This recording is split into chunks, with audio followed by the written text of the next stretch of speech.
क्या आपने कभी सोचा है कि अगर अर्जुन के हाथ में गांडीव धनुष न होता तो महाभारत का परिणाम क्या वैसा ही होता जैसा हम आज जानते हैं?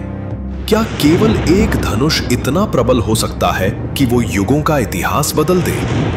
ये कथा है अर्जुन और गांडीव की, एक दिव्य शस्त्र, एक महान साधक और धर्म की वो गाथा जिसने समूचे भारत का भविष्य तय कर दिया।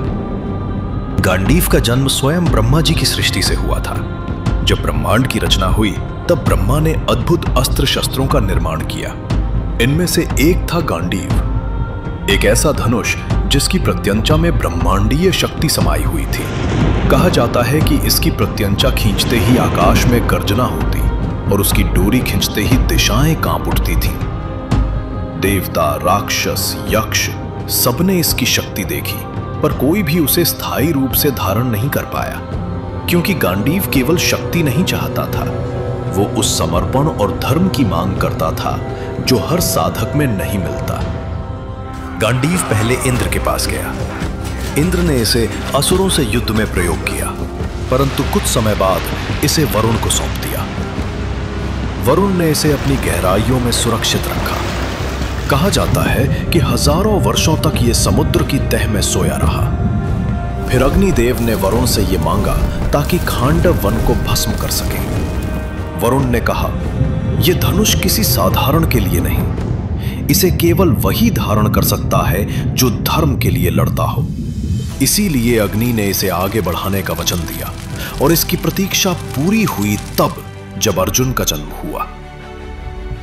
धरती पर उस योग्य साधक का जन्म हुआ, अर्जुन, पांडवों के मध्य पुत्र, द्रोणाचार्य के प्रिय शिष्य और इंद्र का अंश रूप। बचपन से ही अर्जुन की एकाग्रता और साधना अलग दिखी। गुरु द्रोण के समक्ष जब अन्य राजकुमारों ने लक्ष्य भेदने की परीक्षा दी, तब अर्जुन की दृष्टि केवल चिड़िया की आंख तक केंद्रित रही।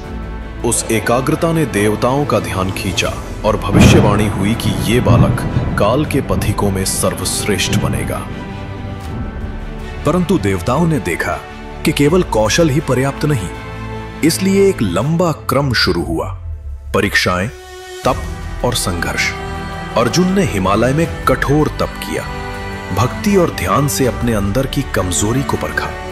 कहते हैं कि अनेक रातें उन्होंने शून्य में बैठकर बिताई, तब जाकर उनकी आत्मा युद्ध और धर्म की तैयारी में पक्की हुई। इसी बीच खांडव वन का प्रसंग आया। अग्निदेव की ज्वाला को शांत करना आवश्यक था, परंतु इंद्र ने उस वन की रक्षा का वचन दिया था। अग्नि अकेला असमर्थ था, उसे चाहिए था एक ऐसा योद्धा जो मानव और दिव्य के बीच खड़े होकर संतुलन बना सके। वरुण और अन्य देवों ने मिलकर अर्जुन की परीक्षा ली और अंततः गांडीव उसे सौंप दिया। साथ में मिली अक्षय तरकश, जिसके बाण कभी खत्म ना होते। जब अर्जुन ने पहली बार गांडीव की प्रत्यंचा खींची तो ऐसा लगा मानो स्वर्ग में किसी ने घोषणा की हो, अब ये अस्त्र योग्य हाथों में है। खांडव दहन के समय अर्जुन और कृष्ण ने मिलकर इंद्र के वज्र और बरसती वर्षा को परास्त किया। अर्जुन की बाण बरसात ने नागों और गंधर्वों की सेना को पीछे धकेल दिया। उस दिन अर्जुन ने समझा कि गांडीव सिर्फ हथियार नहीं बल्कि धर्म की शक्ति है। गांडीव अर्जुन के साथ चलते हुए अनेक घटनाओं में निर्णायक बना। उन्हें पाशुपतास्त्र भी मिला, शिव की कृपा, जो उनके साहस और समर्पण का प्रतीक था। द्रौपदी के स्वयंवर में अर्जुन ने ब्राह्मण के वेश में आकर गांडीव से लक्ष्य भेदा और अपनी महानता का संकेत दे दिया। वनवास के समय अर्जुन ने अज्ञातवास के अंतर्गत विराट नगर में भी अपनी क्षमता छुपा कर रखी। ब्रह्मचारी बृहन्नाला बनकर उन्होंने शास्त्र कलाओं में युवराज की शिक्षा दी, पर जब वीरता की घड़ी आई तो उन्होंने अपनी असली पहचान प्रकट की और गांडीव से युद्ध भूमि में अपना पराक्रम दिखाया। जब कुरुसेना ने विराट के गोवंश पर आक्रमण किया तब अकेले अर्जुन ने गांडीव उठाया और पूरी कौरव सेना को परास्त कर दिया। उस दिन सभी ने समझा कि अर्जुन की पहचान छिपाई जा सकती है, पर गांडीव की टंकार कभी नहीं छिपाई जा सकती। और फिर आया कुरुक्षेत्र, जहां धर्म और अधर्म की अंतिम परीक्षा हुई। अर्जुन ने उस दिन गांडीव को संभाल कर रखा, पर जब उनके सामने अपने ही गुरु, अपने ही संबंधी और सगे संबंधी दिखाई दिए तो उनका मन कांपा। उन्होंने गांडीव नीचे रखा और कृष्ण से कहा, मैं इन पर बाण कैसे चला सकता हूं? ये वो पल था जब गीता ने अर्जुन के मन को नया जीवन दिया। कृष्ण ने कहा, कर्तव्य निभाना ही धर्म है और कभी कभी धर्म की रक्षा के लिए सबसे कठोर निर्णय भी आवश्यक होते हैं। उस उपदेश के बाद अर्जुन ने गांडीव उठाया और युद्ध में अपना सर्वोत्तम दिया। गांडीव की शक्ति का अनुभव तब और गहरा हुआ जब अर्जुन भीष्म पितामह, द्रोणाचार्य और कर्ण जैसे महान योद्धाओं का सामना करते हुए भी संयम और न्याय को बनाए रखा। भीष्म के समक्ष उनके तीरों में करुणा और न्याय दोनों झलकते थे। द्रोण के समक्ष उन्होंने शत्रुओं की चतुर चालों को भेदने के लिए अपने विवेक का प्रयोग किया। कर्ण के साथ उनका द्वंद्व युद्ध का वो क्षण था जिसे इतिहास आज भी याद करता है। कर्ण का वध किसी सामान्य प्रतिद्वंद्वी का वध न था, यह धर्म की सिद्धि का प्रतीक था। जयद्रथ का वध, जिसने अभिमन्यु की मृत्यु को संभव बनाया, वो भी गांडीव की निस्संदेह छाप से जुड़ा रहा। जब सूर्यास्त निकट आया और पूरा पांडव दल चिंतित था, तब अर्जुन ने गांडीव उठाया और कृष्ण की सहायता से जयद्रथ का सिर आकाश में उछाल दिया। यह विजय धर्म के पक्ष में निर्णायक बनी। गांडीव केवल एक शस्त्र नहीं था, ये धर्म का प्रतीक था। हर बार जब इसकी टंकार गूंजती, शत्रु भयभीत हो जाते और मित्रों का मनोबल बढ़ जाता। युद्ध के दौरान अर्जुन की भी आंतरिक यातनाएं बढ़ी। जब उन्होंने अपने ही बंधुओं और गुरुओं को लक्ष्य किया तो हृदय पर उभरी पीड़ा ने उन्हें झकझोर दिया। उन्होंने कई बार स्वयं से पूछा, क्या हिंसा का यह मार्ग सही है?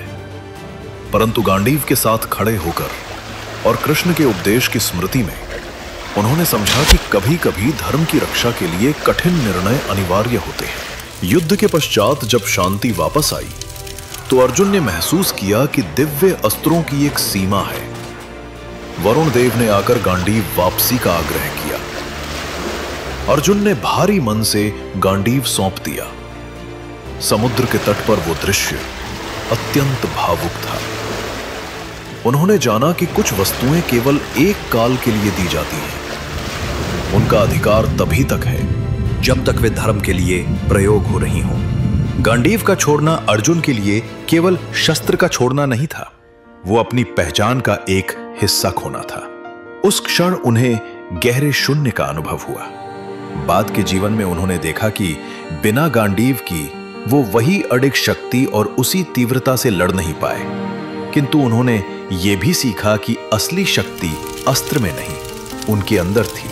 उनकी निष्ठा, उनका धैर्य और उनका समर्पण। ये कथा आज भी हमारे लिए प्रासंगिक है।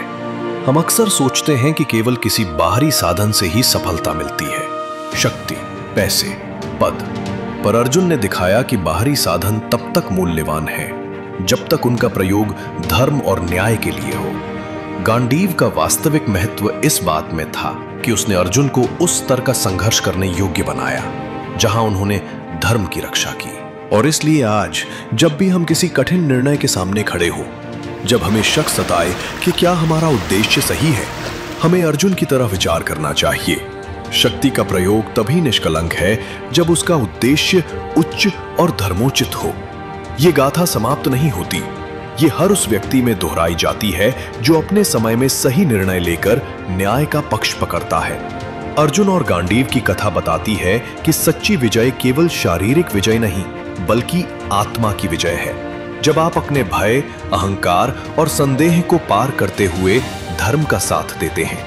आज भी जब हम अन्याय के विरुद्ध खड़े होते हैं, जब हम सत्य का पक्ष चुनते हैं, तब हमारे भीतर भी कहीं ना कहीं वही गांडीव जीवित होता है। यही अर्जुन का सबसे बड़ा संदेश है। शक्ति का उद्देश्य विजय नहीं, धर्म की रक्षा है। दोस्तों, अगर यह कथा आपको प्रेरित करती है तो इसे दूसरों तक जरूर पहुंचाइए, क्योंकि अर्जुन और गांडीव की गाथा केवल इतिहास नहीं, यह हर युग का सत्य है। धर्म कभी हारता नहीं और जो धर्म की रक्षा करता है वही अमर हो जाता है।